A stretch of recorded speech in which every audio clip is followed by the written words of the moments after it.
আসসালামু আলাইকুম, কেমন আছেন সবাই? আশা করি সবাই ভালো আছেন। অনেক দিন পর নতুন খামারের আপডেট নিয়ে আসলাম। ইদানিং খুবই ব্যস্ত, মন মানসিকতা একদম ভালো নাই, যার কারণে আর কোনো আপডেট নিয়ে আসি না।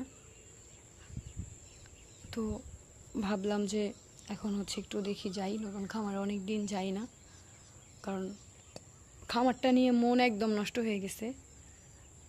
আর আমি ওই দিন বলছি স্যারকে বলছি যে স্যার, এমন হইলে আমি খামারের কাজ বন্ধ করে দিব, আপনাদের সাথে একটু শেয়ার করি। কারণ প্রথম থেকে এই পর্যন্ত আপনারা আমার খামারের আপডেট জানেন, বা একদম যেদিন থেকে খামারটা পাস হয়েছে আমি সেদিন থেকেই খুশিতে, আসলে এগুলো খুশির একটা বিষয়, ভালো লাগার একটা বিষয়, আমি আপনাদেরকে বলছি। তো স্যার ওই দিন বললেন যে এটি খামারের কাজের কি আসল বিষয়, কি অবস্থা।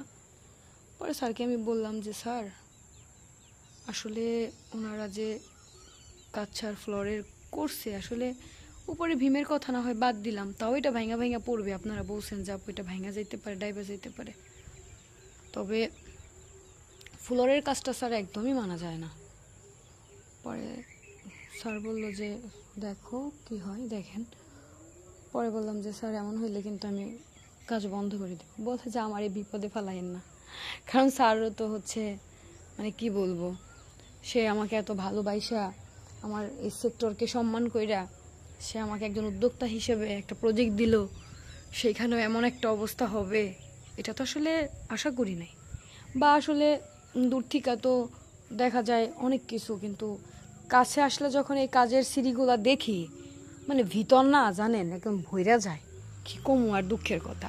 আর এরা আপনারা জানেনই, এই যে দেখেন ফ্লোর, এই যে কয়দিন আগে ফ্লোর করছে, এই যে ফ্লোর, এটা মনে হয় কি যে এটা ওই যে মাটির ঘরের যে ইয়াটা না, হালকা একটু উপর দিয়ে দিয়া যে লিপা যে যেভাবে খামারগুলা ঘরটা যে নেপে না, এমন একটা অবস্থা। পরে আমি স্যারকে বললাম, ওই পর্যন্তই কথা হয়েছে, ভাবলাম একটু ইয়া করে দিই। এই তো এগুলো উপরের ইগুলা, কিন্তু খামার এখানে প্রচণ্ড বাতাস, ভালো লাগার একটা জায়গা আমার, যার কারণেই দেখা গেছে আমি কি বলবো, খামারটা নিয়ে খুবই আনন্দিত ছিলাম। কিন্তু যে কাজের যে বিষয়গুলোর জন্য যে মন নষ্ট হয়ে গেছে, আর কিছু আসলে বলার নাই। এখানে এসে এমনি মানুষের লেবু ঠেবু খায়, প্রচুর বাতাস তো, এখানে ঝাড়ু দেওয়া মনে হয় কেউ লেবু ঠেবু খাইছে। আর এখান থেকে ঘাসও চুরি করে নিয়ে যেতেছে মানুষ। এটা যদিও চুরি করে না, কাছে থাকলেও মাঝে মধ্যে কাইটা নেয়, না বললেও শুনে না। এই যে ঘাস কাইটে নিয়ে গেছে, দেখেন কত ঘাস হয়েছিল। এই যে এদিক দিয়েও, এই যে টিউবওয়েলের অবস্থা। তো আজান হচ্ছিল, যার কারণে আমরা একটু ছিলাম। এই অবস্থা, হয়তো বা ক্যামেরা এইভাবে বোঝা যায় না। আবার অনেকে বলছেন যে আপু এটা কয়টা গরুর খামার।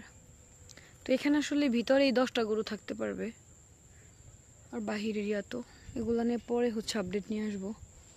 আর এখানে একটা গাছ দেখা যেতেছে, দেখি তো কি অবস্থা। প্রচুর পরিমাণে শাক হয়েছে। ও এমনিতেই আমি ভাবছি অনেক সময় যে ও এটা নাই ঘাস, মাসকালাই। আমি ভাবছি যে আপনার শিবচরণ বা ধন্দল এগুলার থাকে, এমনিতে হয়ে যায়। ভাবলাম আবার এগুলা কিনা দিলে খামারে কিনার লাগাই দিতাম। যাই হোক, কাজের অবস্থা। দূর থেকে ভিউটা একটু দেখাই। এই যে সামনের ইয়াটা একটু বাঁকার জন্য এমন লাগতেছে, এটা তো গর্ত করা হয়েছে।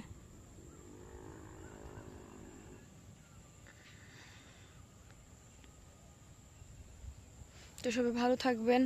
এই খামার এরিয়া, সন্ধ্যার যে সূর্যটা কত লাগতেছে। আবার নেক্সট দেখা হবে ইনশাআল্লাহ। আল্লাহ হাফেজ। সে পর্যন্ত সবাই ভালো থাকেন।